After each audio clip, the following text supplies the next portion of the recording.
ஒரு ஜாதகத்தில் வேலையை கொடுக்கக்கூடிய இப்போ பொதுவாக இந்த வீடியோ பார்க்குறவங்க பாரம்பரிய அஸ்ட்ராலஜர்ஸுடைய வீடியோவும் பார்க்குறீங்க, வேடிக் அஸ்ட்ராலஜருடைய வீடியோ பார்க்குறீங்க, இப்போ புதுமையாக வந்த நிறைய மெத்தடுடைய வீடியோக்கள் பார்க்குறீங்க, நம்ம வீடியோ பார்க்குறீங்க. உங்களுக்கு புரிகிற மாதிரியே சில விஷயங்கள் சொல்கிறேன். ஒரு ஜாதகத்தில் தொழிலை குறிக்கக்கூடிய வேலையை குறிக்கக்கூடிய கிரகம்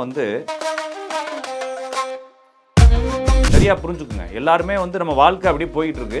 ஒரு கிரகம் பவர்ஃபுல் ஆயிடுச்சுன்னா அந்த கிரகம் என்ன செஞ்சிரும்னா நம்ம வாழ்க்கையவே திருப்பி அது முன்னாலே ஓட வச்சிடும். அப்ப சனி என்பது கர்மகாரகன், ஜீவனகாரகன் என்பதால் சனி வலுத்துருச்சுன்னா என்ன சொல்லலாம்? அப்ப சனியினுடைய அவஸ்தைகள் அப்படின்னு பார்க்கும்போது மொத்தம் 18 அவஸ்தைகள் ஒவ்வொரு கிரகத்துக்கு இருக்கு. அதன் அடிப்படையில் ஆட்சி, உச்ச, நீச்சம்ன்ற சில ஒரு 8-9 அவஸ்தைகள் அடிப்படையில் பார்க்கும்போது ஆட்சி. அப்ப சனி ஆட்சி பெற்றவர்கள் மகர ராசியிலோ கும்பராசியிலோ சனி இருக்கிறது. அவங்க அடுத்து தனது ராசி 7 பார்க்கக்கூடிய சனி. அப்ப சிம்மத்திலோ கடகத்திலோ சனி இருப்பது. அடுத்து உச்சமும் நீசம் மேசத்திலோ துலாத்திலோ சனி இருப்பது. இந்த 6 ராசிகளில் சனி இருந்தா இவங்க பொதுவாகவே வேலை விஷயமாக சனி விளிம்புல இருந்தா அதை பற்றி தேடிக்கிட்டே இருக்க வேண்டியதான். கடைசி வரைக்கும் விடையே கிடைக்காதுன்ற மாதிரி ஆக்கிடும். அப்போ சனி என்ற கிரகம் வக்கரமாகவோ பரிவர்த்தனையாகவோ சந்திலையோ இருந்தால் அது இந்த ஜாதகத்தில் சூரியன் என்ற கிரகம் பவர்ஃபுல்லாக இருந்தால், சூரியன் ஆட்சி பெற்றிருந்தாலோ, உச்சம் பெற்றிருந்தாலோ, நீசம் பெற்றிருந்தாலோ, சூரியன் பரிவர்த்தனையாக இருந்தாலோ, அல்லது வக்ரம் பரிவர்த்தனை விளிம்பு கிரகங்களோட சூரியன் சேர்ந்திருந்தாலும், இந்த மாதிரி கண்டிஷன் இருந்து இந்த சனியும் இந்த கண்டிஷன் இருந்தால் கண்டிப்பாக உங்களுக்கு ஒரு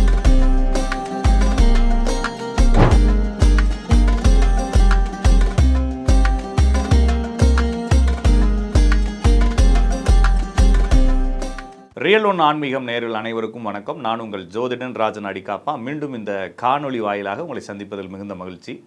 நாம் இந்த சேனலில் ஜோதிடம் மற்றும் ஆன்மீகம் குறித்த தகவல்கள், பல விஷயங்களை நேயர்களுடைய விருப்பத்திற்கு அடிப்படையில் அந்த தலைப்பில் அடுத்தடுத்த வீடியோக்குள்ளே நிறைய தகவல்கள் கொடுத்துட்டு வரோம். அதன் அடிப்படையில் இன்று நாம் பேசக்கூடிய தலைப்பு நிரந்தர வேலை சாத்தியமா? நிரந்தர வேலைக்கு கிரகங்கள் எப்படி இருக்க வேண்டும்? இந்த நிரந்தர வேலையை கொடுக்கக்கூடிய கிரகங்கள் எது? அப்போ ஒரு ஜாதகத்தில் வேலையை கொடுக்கக்கூடிய இப்போ பொதுவாக இந்த வீடியோ பார்க்குறவங்க பாரம்பரிய அஸ்ட்ராலஜர்ஸுடைய வீடியோவும் பார்க்குறீங்க, வேடிக் அஸ்ட்ராலஜருடைய வீடியோ பார்க்குறீங்க, இப்போ புதுமையாக வந்த நிறைய மெத்தடுடைய வீடியோக்கள் பார்க்குறீங்க, நம்ம வீடியோவும் பார்க்குறீங்க. உங்களுக்கு புரிகிற மாதிரியே சில விஷயங்கள் சொல்கிறேன். ஒரு ஜாதகத்தில் தொழிலை குறிக்கக்கூடிய வேலையை குறிக்கக்கூடிய கிரகம் சனி அப்படிங்கிறாங்க. அதற்கு பிறகு பாவங்கள்னு பார்க்கும்பொழுது 10ஆம் பாவத்தை சொன்னாலும் கூட 6ஆம் பாவத்திற்கு கொஞ்சம் முக்கியத்துவம் கொடுக்குறாங்க. அப்போ புதனை நம்ம எடுத்துக்கலாம். காலபுருஷ தத்துவத்தில் மேசராசியிலிருந்து புதன் 6ஆம் அதிபதி. அப்போ புதன் மற்றும் சனி அப்படின்னு எடுத்துக்கிட்டாலும் கூட பொதுவாக கர்மகாரகனாக, ஜீவனகாரகனாக சனியை தான் நம்ம பார்க்குறோம். அப்போ ஒரு ஜாதகத்தில் சனி எந்த விதத்திலும் முக்கியத்துவம் அடையக்கூடாது. இது என்ன சார் முக்கியத்துவம் அடையக்கூடாதுன்னு புதுசாக எதை சொல்கிறீங்கன்னா, உண்மையிலேயே நாம் எதை நோக்கி பயணிக்கிறோமோ அந்த கிரகம் ரொம்ப முக்கியமாக ரொம்ப இம்பார்ட்டன்ட் ஆகிருந்துச்சு அப்படின்னா அந்த வேலை கெட்டு போச்சுன்னு அர்த்தம். சரியாக புரிஞ்சுக்குங்க. எல்லாருமே நம்ம வாழ்க்கை அப்படியே போயிட்டுருக்கு. ஒரு கிரகம் பவர்ஃபுல் ஆயிடுச்சுன்னா அந்த கிரகம் என்ன செஞ்சிடும்னா நம்ம வாழ்க்கையவே திருப்பி அது முன்னாலே ஓட வச்சிடும். அப்போ சனி என்பது கர்மகாரகன், ஜீவனகாரகன் என்பதால் சனி வலுத்துருச்சுன்னா என்ன சொல்லலாம்? அப்போ சனியினுடைய அவஸ்தைகள் அப்படின்னு பார்க்கும்பொழுது மொத்தம் 18 அவஸ்தைகள் ஒவ்வொரு கிரகத்துக்கு இருக்குது. அதன் அடிப்படையில் ஆட்சி, உச்ச, நீச்சம்ன்ற சில ஒரு 8-9 அவஸ்தைகள் அடிப்படையில் பார்க்கும்போது ஆட்சி. அப்போ சனி ஆட்சி பெற்றவர்கள் மகர ராசியிலோ கும்பராசியிலோ சனி இருக்கிறது. அவங்க அடுத்து தனது ராசி 7 பார்க்கக்கூடிய சனி. அப்போ சிம்மத்திலோ கடகத்திலோ சனி இருப்பது. அடுத்து உச்சமும் நீசம் மேசத்திலோ துலாத்திலோ சனி இருப்பது. இந்த 6 ராசிகளில் சனி இருந்தால் இவங்க பொதுவாகவே வேலை விஷயமாக கொஞ்சம் மனசை குழப்பிக்கிறாங்க. ஒரு வேலையை நிரந்தரத்தன்மை இல்லாமல் போகிறது, வேலையில் ஒரு டிஸ்டர்ப் பண்ணிக்கிறது, வேலையில் எப்பவுமே சதா தன்னைத்தானே ஒரு மாதிரி நம்மளே குறை சொல்லிக்கிறது, இல்லைன்னா நம்மளே நம்ம கம்பெனி குறை சொல்லிக்கிறது, இந்த இடத்துல வேலை வாங்க சும்மா இருக்கலாம்டா அப்படின்னு சொல்லி நம்மளுக்குள்ளே பேசிக்கிறது, என்னத்தை பெரிய கலெக்டர் வேலை அள்ளி கொடுத்துட்டாங்க அப்படின்ற மாதிரி நம்மளுக்குள்ளே ஒரு ஒப்பீனியன் கொடுத்துக்கிறது, இந்த மாதிரி ஒரு குழப்பத்தை கொடுத்துக்கிட்டே இருக்கிறது இந்த சனி பவராக வருது. இதுக்கு அடுத்தபடியாக சனி என்ற கிரகம் வக்ரமோ பரிவர்த்தனையோ விளிம்போ அடைவது. அப்போ சனி வக்ரம் ஆயிடுச்சுன்னா உங்களை வச்சு செஞ்சு ஒரு 10 வருஷம் அவங்க உருட்டி எடுத்துகிட்டு தான் விடும். அப்போ 28லேருந்து ஒரு 35 வயசு வரைக்கும் உங்களை நிம்மதியாகவே வாழ விடாமல் 35க்கு அப்புறம் உங்களை தூக்கி டாப்பில் வச்சிடும். சனி பரிவர்த்தனை ஆச்சுன்னா ஒரு இடத்துக்கு போய் அங்கே எல்லா பிரச்சனையும் முடிச்சு அங்கேருந்து உங்களை ஜம்ப் பண்ணி வெளியே தள்ளி புஷ் பண்ணி அங்கேருந்து இங்கே தள்ளி ஒரு பெரிய சேஞ்சஸுக்கு அப்புறமா தான் உங்கள் லைஃப்பில் ஒரு நிம்மதி கிடைக்கும். சனி விளிம்பில் இருந்தால் அதை பற்றி தேடிக்கிட்டே இருக்க வேண்டியதான் கடைசி வரைக்கும் விடையே கிடைக்காதுன்ற மாதிரி ஆக்கிடும். அப்போ சனி என்ற கிரகம் வக்கரமாகவோ பரிவர்த்தனையாகவோ சந்திலேயோ இருந்தால் அது ஒரு பிரச்சனை. அதற்கு அடுத்தபடியாக மிக முக்கியமான பிரச்சனை, இந்த சனி வக்கரமோ சனி பரிவர்த்தனையோ சனி சந்தியோ சனி ஆட்சியோ உச்சமோ நீசமோ ஆட்சி ராசிக்கு 7லோ இந்த 8 விதிகளில் எங்கே இருந்தாலும் பெரிய அளவில் பிரச்சனை இல்லைங்க. என்ன பிரச்சனை, ஒரு குறிப்பிட்ட காலத்தில் இந்த வேலையை விடுறது, இந்த வேலையை விட்டுட்டு போராடுறது, திருப்பி வேலையை பிடிச்சிக்கிறது, ஏதோ ஒரு விஷயத்தில் உருட்டி கிருட்டி நம்ம வந்துடுவோம். இந்த அமைப்பில் இருந்து இந்த ஜாதகத்தில் சூரியன் என்ற கிரகம் பவர்ஃபுல்லாக இருந்தால், சூரியன் ஆட்சி பெற்றிருந்தாலோ உச்சம் பெற்றிருந்தாலோ நீசம் பெற்றிருந்தாலோ சூரியன் பரிவர்த்தனையாக இருந்தாலோ அல்லது வக்ரம் பரிவர்த்தனை விளிம்பு கிரகங்களோட சூரியன் சேர்ந்திருந்தாலோ இந்த மாதிரி கண்டிஷன் இருந்து இந்த சனியும் இந்த கண்டிஷன் இருந்தால் கண்டிப்பாக இவங்களுக்கு ஒரு வேலைக்கு போவாங்க, அந்த வேலையில் பிரச்சனையாகும். அப்போ வேலைக்கு சின்ன வயசுலேயே போகிறதுக்கு குரு சனி இணைவு வேணும் ஒரு ஜாதகத்தில். அப்போ குரு சனி இணைவு இருந்து சனி இந்த மாதிரி இருந்து சூரியன் இது மாதிரி இருந்தால் சின்ன வயசில் வேலைக்கு போகிறது, சிறிது காலம் வேலையில் இருப்பது, சிறிது காலம் வேலையை விட்டு வெளியேறப்படுவது, பிறகு சொந்த தொழிலுக்கு வருவது அல்லது அரசு உத்தியோகத்தை செய்வது அல்லது பூர்வீக தொழிலை செய்வதன் மூலமாக மேம்படுவார்கள். ஆனால் முக்கியமான விஷயம், ஒரு ஜாதகத்தில் சனி என்ற கிரகத்துடன் இணைந்திருக்கக்கூடிய கிரகம், நான் சொல்கிறது சரியாக புரிஞ்சுக்கணும். சனி என்ற கிரகம் ஒரு ராசியில் இருக்குது. உதாரணமாக மேச ராசியிலையோ ரிஷப ராசியிலையோ முதல் ராசியிலோ ஏதோ ஒரு ராசியில் சனி இருக்குது. அந்த சனியுடன் சேர்ந்த ஏதோ ஒரு கிரகம் பரிவர்த்தனை ஆயிடுச்சுன்னு வச்சுக்கோங்களேன். இப்போ மிதுன ராசியில் சனி இருக்குது, சனியும் சுக்கிரனும் ஒன்றா இருக்குது. புதன் ரிஷபராசியில் இருக்கிறப்ப புதனும் சுக்கிரனும் பரிவர்த்தனையாக இருக்குது. இப்போ இந்த கண்டிஷன் புதன் சுக்கிரன் பரிவர்த்தனையில் ஒரு பிரச்சனை கொடுக்க போகுது. அது தனியாக இருக்கட்டும், அது அப்புறமா பார்த்துக்கலாம். இப்போ இந்த புதனும் சுக்கிரனும் பரிவர்த்தனை ஆகி இந்த சனி என்ன செஞ்சிருந்தா அடித்து காலி பண்ணிடுது. அப்போ ஜாதகர் அழகாக வேலைக்கு போயிட்டே இருப்பார். திடீர்னு ஒரு குறிப்பிட்ட காலத்தில் எப்போ அப்படின்றத நீங்கள் ஜோசியர்கிட்ட பாருங்கள், அது காலங்களை நிர்ணயம் செய்யணும். திடீர்னு என்ன செய்வார், ஒரு டயத்தில் அடுத்த நாள் காலிலேருந்து கம்பெனிக்கு போக மாட்டார்.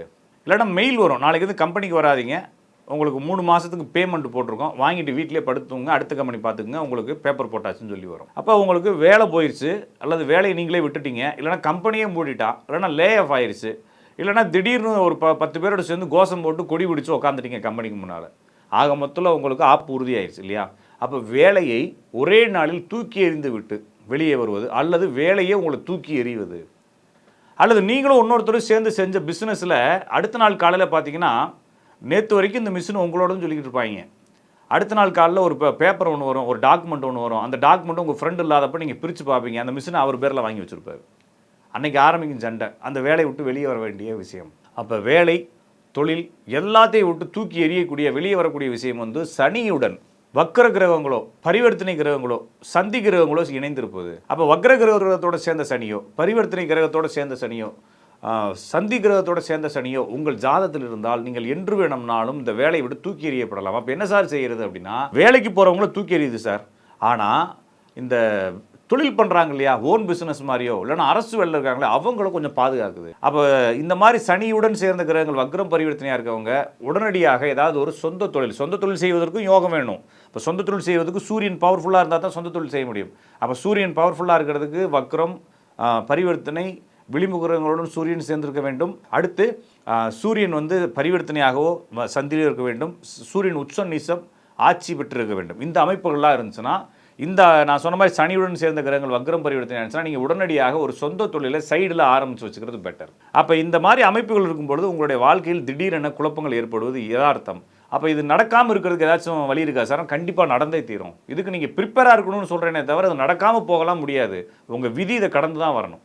அப்போ நீங்கள் எப்பயுமே ஒரு பேக்கப்பில் ஒரு அமௌண்ட்டு, ஒரு பேங்க்கில் ஒரு அமௌண்ட்டு, நம்மளுக்கு பிரச்சனை வந்தால் அதை சரி பண்ணுறதுக்கு ஒரு 3 மாதத்துக்கு ஒரு சேலரி அமௌண்ட்டு எல்லாத்தையும் ரெடியாக வச்சுருக்கணும். எடுத்தோடனே நீங்கள் உங்களுக்கு மாதிரி இந்த மாதிரி கிரகங்கள் இருந்துச்சுன்னு நீங்கள் பார்த்துட்டா அந்த கிரெடிட் கார்டு தேய்க்கிறது, கடன் வாங்கி போடுறது, கழுத்துக்கு மேலே கடன் வாங்குறது, எல்லா லோனையும் எல்லா பர்சனல் லோனு சிலோனை தவிர மீது எல்லா லோனும் வாங்குறது, இந்த மாதிரி வேலைகளை நீங்கள் செஞ்சீங்கன்னா இந்ததும் போய் அதுலேயும் சிக்கி நிறைய பேர் வீணாக போகிறது காரணம் தான். அப்போ உங்களுக்கு இந்த மாதிரி கிரகங்கள் நான் சொன்ன கிரக அமைப்புகள் இருந்து நீங்கள் அதில் ஏதாவது ஒரு சிக்கலில் இருக்கிற மாதிரி தெரிந்தால் உடனடியாக நீங்கள் செய்ய வேண்டியது உங்களுக்கு கடன் இல்லாத வாழ்க்கையை அமைச்சுக்குங்க, ஒரு பேக்கப் லைஃப் அமைச்சுக்குங்க, அமைச்சிட்டு ஒரு சின்னதாக ஒரு பிஸ்னஸ் பிளான் பண்ணிக்கோங்க. அந்த பிஸ்னஸ்லையும் ஒரு ஜாதத்தில் செவ்வாய் பவர்ஃபுல்லாக இருந்தால் பார்ட்னர்ஷிப் போட்டுறக்கூடாது. நிறைய பேர் பிஸ்னஸ்ன்னு சொல்லிட்டு மொத்த காசை சம்பாரித்து கடன்லாம் வாங்கி லேண்டெல்லாம் விற்று கொண்டு போய் ஷேர் மார்க்கெட்டில் போடுவீங்க. ஷேர் மார்க்கெட்டுன்றது பிஸ்னஸ் கிடையாது, அது ஊக வணிகம்னு சொல்கிறாங்க, அது சூது. அப்போ பிஸ்னஸ் வேறு, முதலீட்டு அப்படிங்கிறது வேறு. முதலீட்டை நான் சொல்லலை, முதலீட்டு செய்யவே செய்யாதீங்க செவ்வாய் அதிகாரமாக இருந்தால். பிஸ்னஸ்ங்கிறது ஏதோ ஒரு தொழிலை உற்பத்தி செய்வது, ஏதோ ஒரு பொருளை வாங்குவது விற்பது, ஏதோ ஒரு பொருளை வாங்கி மார்க்கெட்டிங் பண்ணுறது, ஏதோ ஒரு பொருளை கைமாற்றி விடுறது, மீடியேட்டராக இருக்கிறது, ஏதோ ஒன்று சேல்ஸு மார்க்கெட்டிங் ஏதோ ஒன்று செய்யுங்க.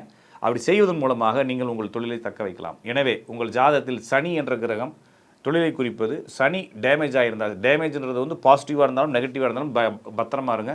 சனியுடன் இணைந்த கிரகங்கள் டேமேஜ் ஆகியிருந்தாலும் கொஞ்சம் பத்திரமா இருங்க. அப்போ சனியை வைத்துக்கொண்டு உங்கள் ஜாதகத்தில் இருக்கக்கூடிய தொழிலை கண்டறிவதற்கு கொஞ்சம் முயற்சி செஞ்சு உங்களுடைய வாழ்க்கையை சரியாக ஹேண்டில் பண்ணிட்டீங்கன்னா கொஞ்சம் எல்லாத்தையும் சரி பண்ணி உங்களுடைய வாழ்க்கையை மேம்பட்ட வாழ்க்கையாக, எங்கேயுமே ஒரு இடர்பாடுகள் இல்லாமல், இடர்பாடுகள் வந்தாலும் அந்த இடர்பாடுகளை கடந்து செல்வதற்கு ஏதாவது ஒரு ஊக்கமாக நம்மளுடைய வாழ்க்கையில் நம்மளாகவே உற்பத்தி செய்ய வச்சு வைக்கணும். அப்போ நான் அடிக்கடி சொல்கிறது என்னன்னா, உங்களுக்கு உடம்பு பிரச்சனை இருக்குன்னா என்ன செய்யலாம்? பரிகாரம் செய்கிறத விட உடம்பு பிரச்சனை வந்தால் ஒரு ஒரு 1,00,000 ரூபா பேங்க்கில் எப்பவுமே வச்சுக்கோங்க. எமர்ஜென்சியாக ஆஸ்பத்திரிக்கு போகிறதுக்கு உங்கள்கிட்ட இருக்கக்கூடிய அந்த அரசு கொடுத்த மருத்துவ காப்பீடுகள் அல்லது உங்களுடைய பர்சனலுக்கு மருத்துவ காப்பீடுகளை சரி செஞ்சு வச்சுக்கோங்க.